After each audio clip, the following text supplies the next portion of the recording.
Hey everyone, Suzi here, and today we're playing Dragonheir Silent Gods. For today's video, we are going to talk summoning. I want to give you guys better advice so that you don't make the same mistakes I did when choosing your wish summons. And Odd One Gaming is going to join me.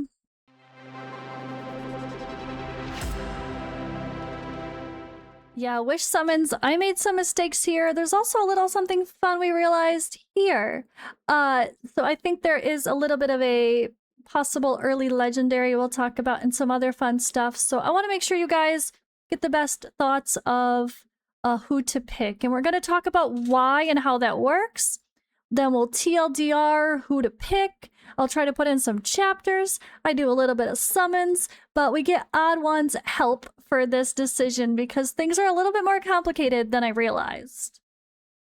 Just a friendly reminder to use my link in the description or the pinned comment if you want to download the game now and get started on those wish summons soon. And here in the treasure market part of the store, you can also link to a creator at the bottom here, and my creator code is suziplays. And be sure to use my link in the description or the pinned comment for a buff as well. This will satisfy all of your spending needs.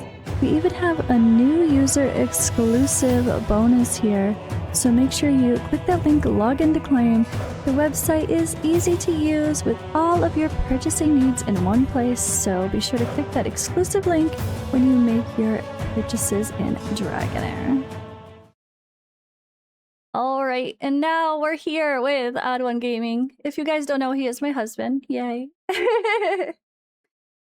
So, you've been consistently playing Dragonheir for a long time, right? Yep. I mean, since Reborn, obviously the changes, and obviously since the first instance. I think I didn't play beta, only you play beta. I'm finally back and I did a new account, and I already made like the first mistake possible, so... Oh boy. Oh boy. So I didn't know you couldn't change them. I was like, it's fine, I'm just gonna put whatever and I'll change them later. No, it fucking locks you in. Ah! Yeah. So... Oops. So we want to make sure you guys don't make those mistakes too. So we're going to talk wish summons. But, you know what? Our friend Acery told me something. No. Is there like a secret pity, hidden pity, like watcher with heliolites here where you get a legendary within 20 summons? Is that a thing? I actually even forgot about that because I'm like 7 seasons in. I think it happens only for the first time. It doesn't say it anywhere though. Is that a thing though? Honestly, I'm not 100% sure. Can I we test remember it? people talking about it. I mean, it was like over a year test it. ago when the Reborn launched. So, I mean, it's 20 summons. We might as well test it, you know? But I think there was a thing like that, yeah. Because here's the thing, like, if you think about it, you might, if that's the case, would you say, do your 20 summons here first, get a guarantee, because what if it affects your choices here, right? Yeah, 100%. Because, like you said, what if you get extremely lucky and you pull a premium that you might put there? And the reality is in this game, first of all, you want to try to get as many characters of teams as possible before you try and get more different stuff. All right, yeah. So I guess with that in mind, before we even pick, let's just do my first 20 summons on the normal banner. Come on. And see if this is what Dacery told me, and she just started a new account, so Perfect. she knows. Wait, that's a legendary, isn't it? No, it isn't. Yep, yeah, it is. Straight up. Was that that was my second temple? Or oh yeah, because you did one for your first video. This is I did one in my first video. This is my second temple, so it looks like that 20 is possibly correct. All right, what do we think of her? Not good? It doesn't look like a happy face. I mean, not good enough. Here's the thing. She had some quirky uses in the past seasons, and basically, when there's content where bosses say, takes more damage the more debuffs they have, that's where Donella can come in, because she brings like 3 debuffs. Apart from that, I would never build her, honestly. Okay. Do that first, see what happens, and then come here. Yeah, I think the reason why they do that, I assume that the reason why they do that, and it only happens for the first season, maybe it's to kind of like match the forfeiting summons that happen, you know? Maybe that's why they do it. Because then forfeiting, for people that remember or people that come first, true. at the end of each season, you know, you go to get those 20 tickets and guaranteed 2 legendaries. So maybe they want to match that just for the initial one, and then you go into normal. The only sad thing is, though, that Hero Light summons You never summon on it. After you do that, or if you do the Yeah. prophecy stuff, which is a bit quirky, you absolutely never go back on that. Like, I've never seen anybody Okay. do it. I would never do it because the new banners that they brought, like with the wish summons and all the other summons, you're guaranteed the legendary at 300. So obviously, why would I just RNG stuff to get RNG things when I could just straight up And go? And with the info button that's here, like there was nothing that said you're guaranteed a Lego on your first 20 pull. Like I checked. I was like, is that Yeah. here? It doesn't say it. It's like one of those little here you go for a new player, but they should advertise a guaranteed pull in 20 because then people will at least know they're getting a legendary quickly, which makes them even more excited to play, right? Yeah, no, especially because the consideration, like I said, you would never summon on Yeah. a banner, so you would never get those 20. So, You know, I think I was just lucky oh, because that wasn't this banner. It was the Wish banner that I did my first 10 on. oh, I was that's just true. lucky. That's good then. You Or still did they stop give there it? though. Wait, what? Okay, I don't know. Maybe that's the reality. If it's 10 or 20, if that is a thing, for sure, maybe we can look into that more, guys. But yeah, get a legendary here, then come back here. That's crazy. So the biggest thing here, I saw this instantly, and I remember people talking about how the beginning is really generous. You get to, and like, you know, all the banners, like you're kind of guaranteeing something on, like Yeah. you wait to pull on all the banners where you're 100% guaranteed something you want, right? Like that's why people don't use the other ones anymore. Yeah, so here's the thing. This is one of the newest things that they brought into the season when they did the whole everybody's going to be on the same season, right? You still have the newbie server, which you do, but after you finish with this, you're going to straight up jump to the latest season, which is going to be season 7, 8, whatever, and everybody's going to have, after they pass the newbie, should have the same type of banner, same type of events. However, the thing that they did massively changed since the previous version to the Reborn version is the fact that every single banner, apart from like this wish one's a bit different and it's amazing, but every single banner or most banners have a guaranteed hero that you can select at 300. Usually they do pairings of damage schools depending on the elemental pairings, or they sometimes have the same thing for support heroes. However, for support heroes that are non-premium, most of the time you will not pull on that one. Even though Okay. some are like really key to get, you obviously would not pull on them. You hope you get them on random other banners, because the goal for you is to always try and get as many premiums as possible, as we know,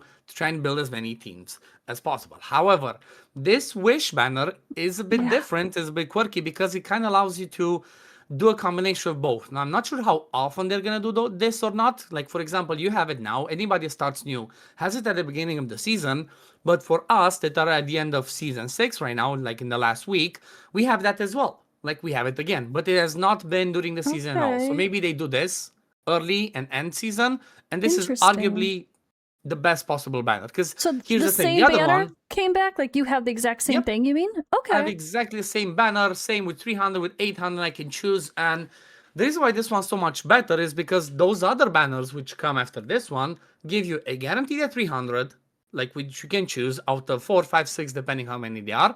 And then, like, I think you get 35 or 25 heal lights on the way. You get like 5, 10, and 15, which I don't think they appear there. But this one, the reason it's so much better is because not only you still have the same pity. Every 70 you get a legendary, 300 you can get whatever you selected, 800 whatever you selected, but it also gives you the 100, 200, 400, 600, which the best thing about that is you can actually get supports.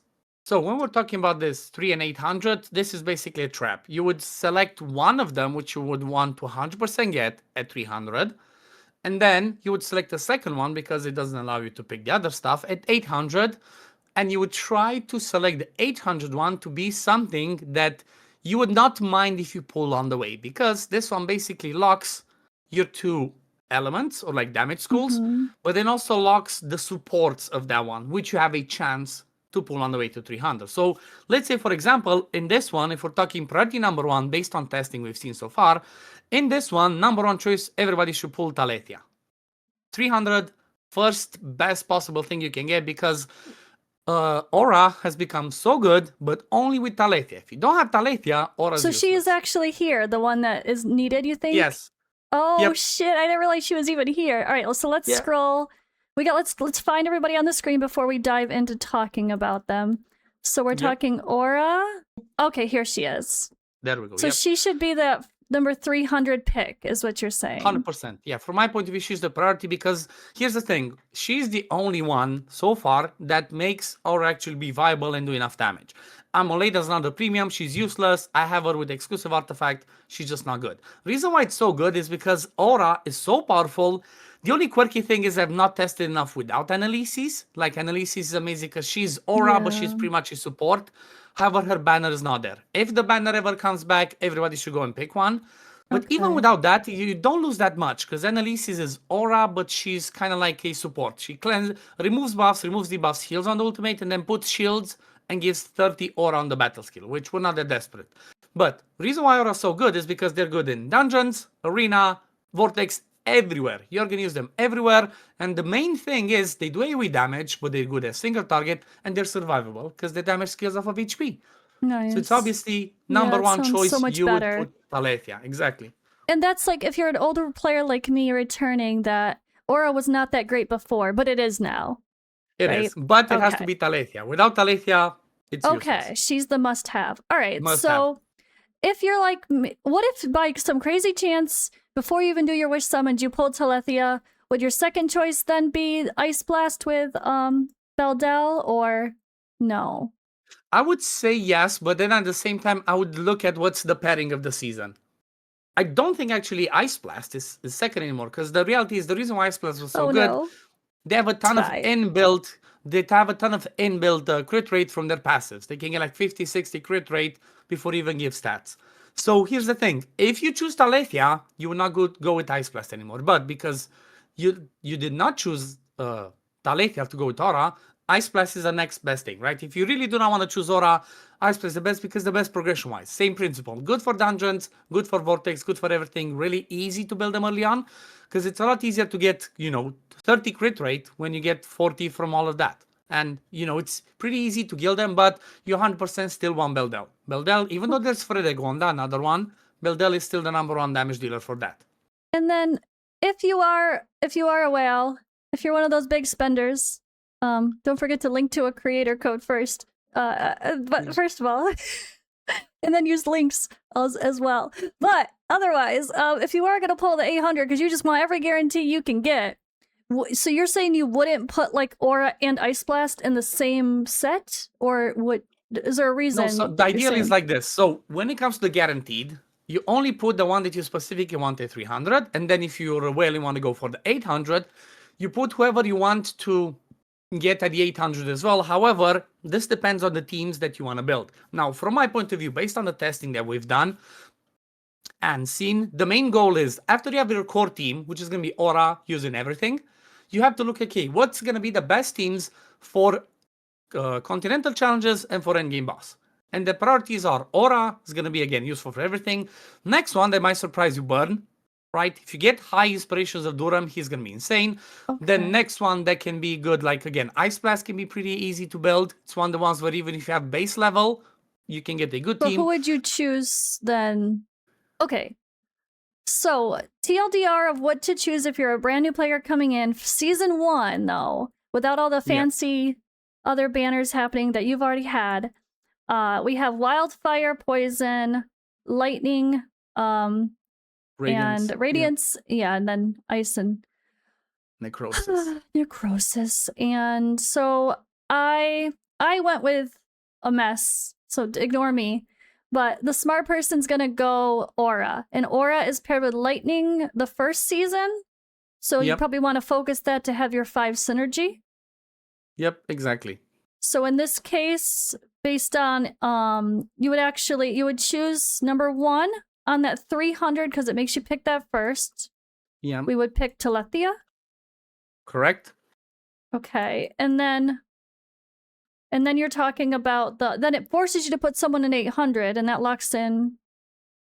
Yeah, exactly. So in the 800 you can put either, like I suggested, Paxton, or if you want to focus specifically this season, go with the Lightning pairing, because Radiance and Lightning, and the reason why I'm saying this is because you will upgrade your Psychic core, and it's impossible to upgrade everything. You'd upgrade more towards the Aura side of things, and that is basically going to boost Lightning as well. So because of that, you would pick Guinevere. The reason I say it kind of like matters is because whoever you pick at 300 and 800 influences the banner that you have. You might get lucky and you might pull on your way to 300 guaranteed Talethia, you might pull a Guinevere.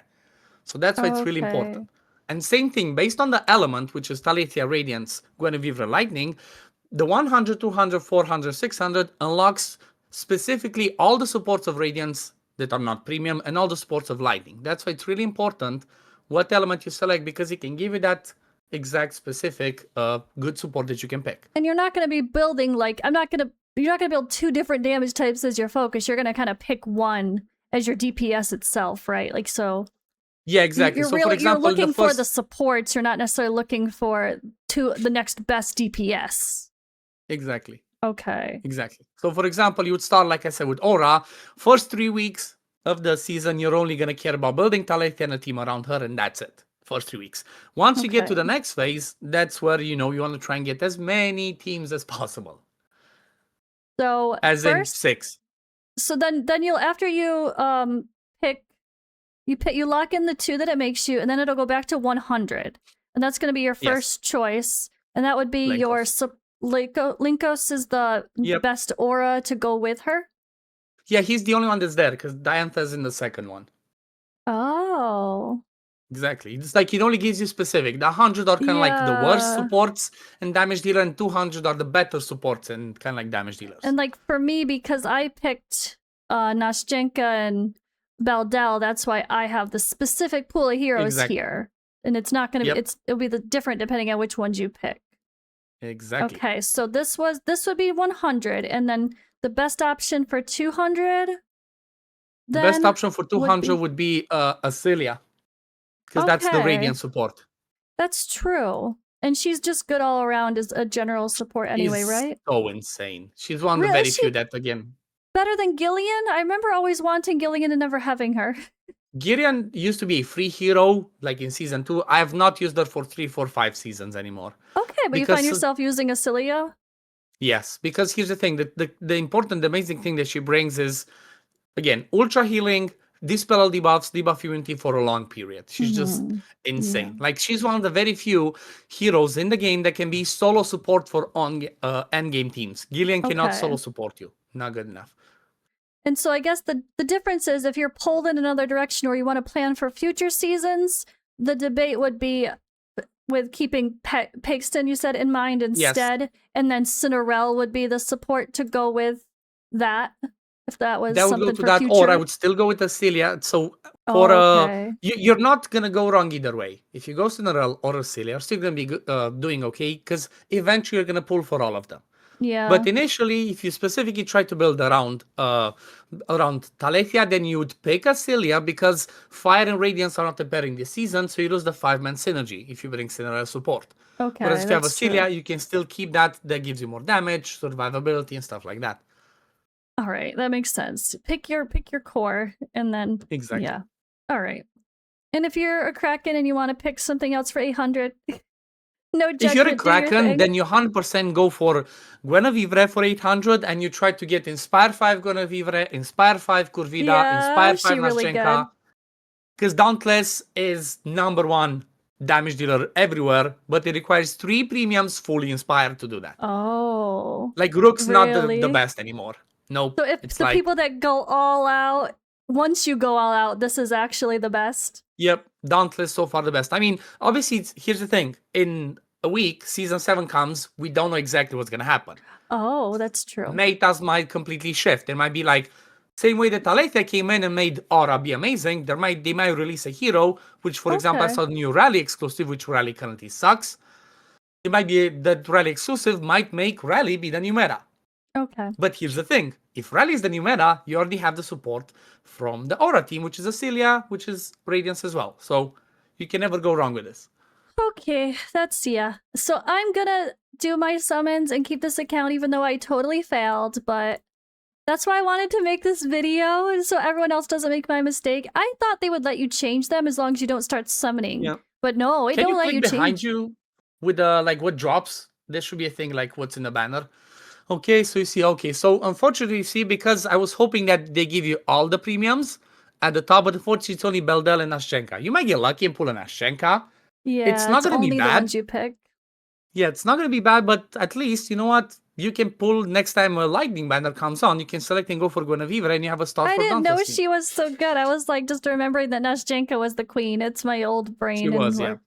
Yeah. Now it's without Guinevere, you're not gonna do the same amount of damage. Like she It's just does fine.